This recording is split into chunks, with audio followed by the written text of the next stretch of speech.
नमस्कार दोस्तों, आपका हमारे चैनल आओ कहानियाँ सुने में स्वागत है। महात्मा बुद्ध जी के समय की बात है। अजातशत्रु नाम का एक राजा था। उनका राज्य बहुत अच्छा चल रहा था, किंतु कहते हैं ना कि समय हमेशा एक जैसा नहीं रहता।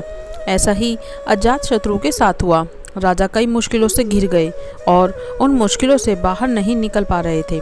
उन्होंने कई युक्तियाँ अपनाई लेकिन असफल रहे। एक दिन उनकी मुलाकात एक तांत्रिक से हुई। राजा ने तांत्रिक को अपनी मुश्किलें बताईं। तांत्रिक ने राजा की बातों को ध्यान से सुना और फिर उसने एक उपाय बताया। तांत्रिक ने कहा, आपको पशु बलि देनी पड़ेगी, तभी आपकी मुश्किलों का समाधान होगा। पहले तो राजा काफ़ी सोच विचार में पड़ गया, लेकिन जब कोई भी रास्ता ना दिखा तो उन्होंने तांत्रिक की बात मान ली। तांत्रिक ने कहा कि एक बड़ा अनुष्ठान किया जाए।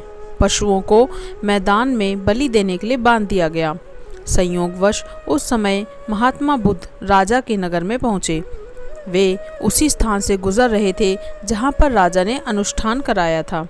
महात्मा बुद्ध ने जब देखा कि निर्दोष पशुओं की बलि दी जाने वाली है, तो वे राजा के पास गए और बोले, राजन, आप इन निर्दोष पशुओं को क्यों मारना जा रहे हैं?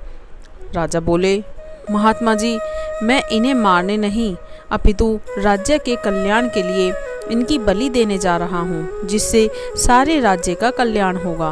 महात्मा बुद्ध बोले, क्या किसी निर्दोष जीव की बलि देने से किसी का भला भी हो सकता है? थोड़ा सा रुककर महात्मा बुद्ध ने जमीन से एक तिनका उठाया और राजा को देते हुए बोले, इसे तोड़कर दिखाइए। राजा ने तिनके के 2 टुकड़े कर दिए। बुद्ध बोले, इसे अब पुनः जोड़ दें। राजा बोले, महात्मा जी, यह आप कैसी बातें कर रहे हैं? इसे तो अब कोई भी नहीं जोड़ सकता।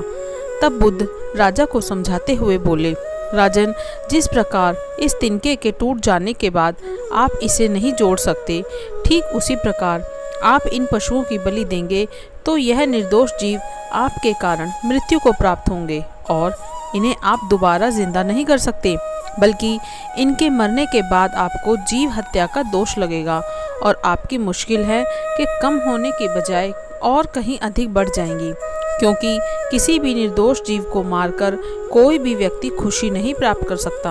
आपकी समस्या का हल निर्दोष जीवों को मारने से कैसे हो सकता है? आप राजा हैं, आपको सोच विचार कर निर्णय लेना चाहिए। अगर आप सच में अपनी मुश्किलों का हल चाहते हैं तो दिमाग से काम लीजिए। मुश्किलें तो आती जाती रहती हैं, यही जिंदगी का सच है। निर्दोष को मारने से समस्याएं समाप्त नहीं होती, बल्कि उसका हल आपको बुद्धि से निकालना होगा। बुद्ध की बात सुनकर अजातशत्रु उनके चरणों में गिर पड़े और अपनी भूल की क्षमा मांगने लगे। अजातशत्रु ने ऐसा ऐलान करा दिया कि अब से राज्य में किसी निर्दोष जीव की हत्या नहीं की। तो दोस्तों, ये थी हमारी आज की कहानी आपको कैसी लगी प्लीज़ कमेंट करके ज़रूर बताएं।